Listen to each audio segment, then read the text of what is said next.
এরপরে আসেন 2 নম্বরে ওয়াল্লাযীনা হুম আনিল লাগওয়ি মু'রিদুন। তারা অনর্থক কাজকর্ম থেকে, অনর্থক কথাবার্তা থেকে বিরত থাকে।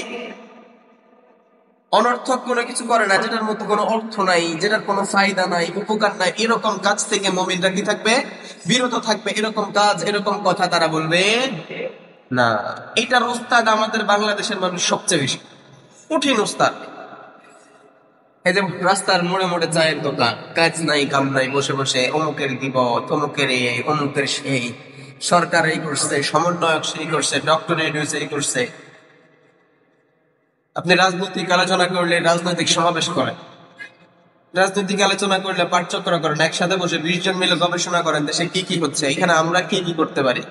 তা আপনি চায়ের দোকানে বসে বসে বলতেছেন, গাড়ির ভিতরে, সিএনজির ভিতরে, বাসের ভিতরে বসে বসে বলতেছেন সমন্বয়করা এক একজন কয়েক কোটি টাকার মালিক হয়ে গেছে। আপনি দেখছেন? আপনি কয় টাকা দিচ্ছেন? আপনি চায়ের দোকানে, বাসে বসে বসে আলোচনা করতেছেন সমন্বয়কদেরকে ডক্টর ইউনূস কয়েক কোটি টাকা দিয়ে, তাদেরকে দিয়ে এই সরকার পতন করাইছে। আপনি দেখছেন? এই এই এইরকম, এটা আমি জাস্ট একটা উদাহরণ দিলাম। এরকম অসংখ্য কথা আছে, অসংখ্য কথা আছে। এই জন্য এই কথাগুলো আমরা বসে বসে বলে বলে সময় নষ্ট করতেছে, আবার 2 জন মিলে তর্ক করতেছে একই রকম এরকম বিষয়গুলো নিয়ে। হয় কি হয় না?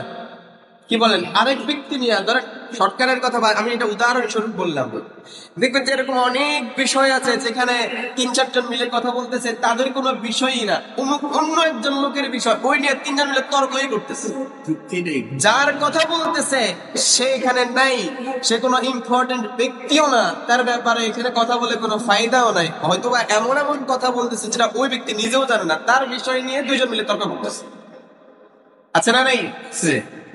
অসংখ্য আছে। এই জন্য রব্বুল আলামিন বললেন মুমিনরা অনর্থক কাজ, অনর্থক কথাবার্তা থেকে বিরত থাকে। ওয়াল্লাযীনা হুম আনিল লাগওয়ি মু'রিদুন। মুমিনরা অনর্থক কাজকর্ম, কথাবার্তা থেকে বিরত থাকে, কারণ তারা জানে ওয়া কুল্লা শাইইন আহসাইনাহু ফি ইমামিন মুবিন। রব্বুল আলামিন বলছেন তোমরা যে যা করো, যে যা বলো, সব কিছু আমি হিসাব করে করে লিখে রেখেছি। আমাদের প্রত্যেকটা কথা, প্রত্যেকটা কাজ, প্রত্যেকটা কদম, প্রত্যেকটা দৃষ্টি হিসাব করে করে লিখে রাখেন কে? আমাদেরকে এগুলো কিন্তু দেখানো হবে। রব্বুল আলামিন বলবেন ইকরা কিতাবাক কাফা বিনাফসিকাল ইয়াওমা আলাইকা হাসিবা।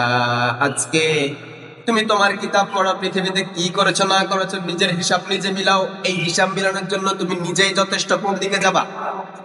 তুমি কি নিজে জান্নাতি হবা নাকি জাহান্নামী হবা? তুমি তোমার কিতাব নিজে পড়া, দেখবা নিজেই হিসাব মিলাতে পারবা। এজন্য মুমিনরা জানে সবকিছু রব্বুল আলামিন হিসাব করে করে রাখেন, এই কারণে তারা অনর্থক কাজকর্ম থেকে বিরত থাকতে হবে।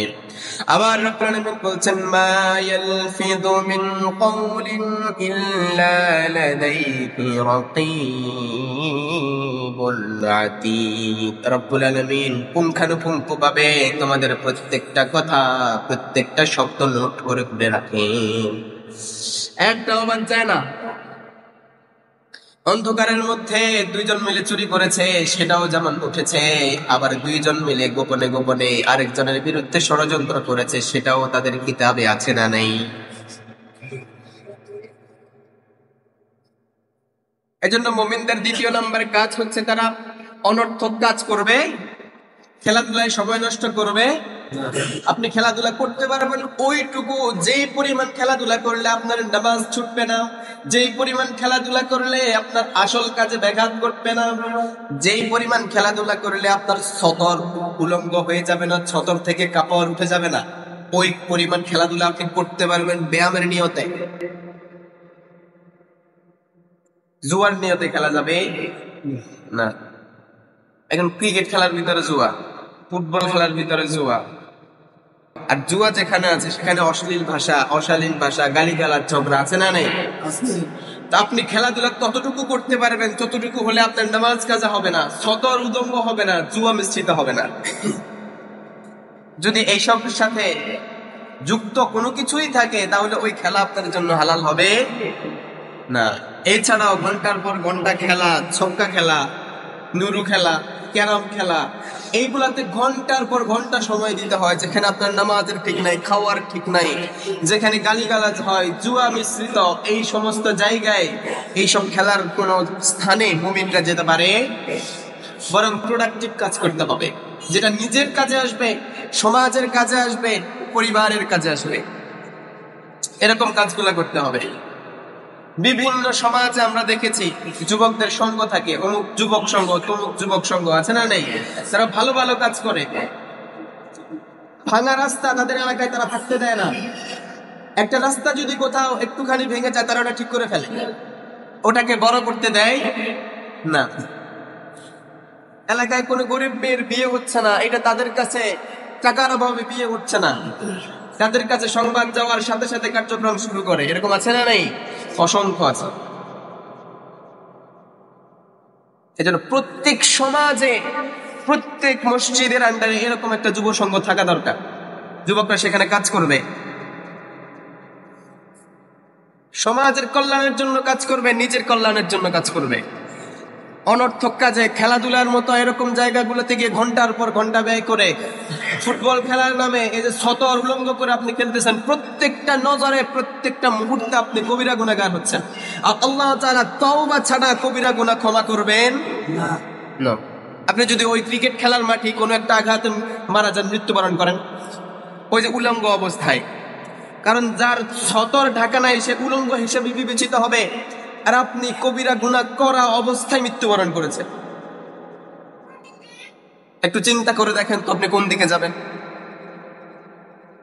এই জন্য ফুটবল যদি আপনাকে খেলতে হয়, নামাজ কাজা করা যাবে না, সতর উঠানো যাবে না, জুয়া থাকতে পারবে না। আল্লাহ বললেন এই জন্য ওয়াল্লাযীনা হুম আনিল লাগwi মুরিদুন, মুমিনরা কোনো অনর্থক কাজে যায় না।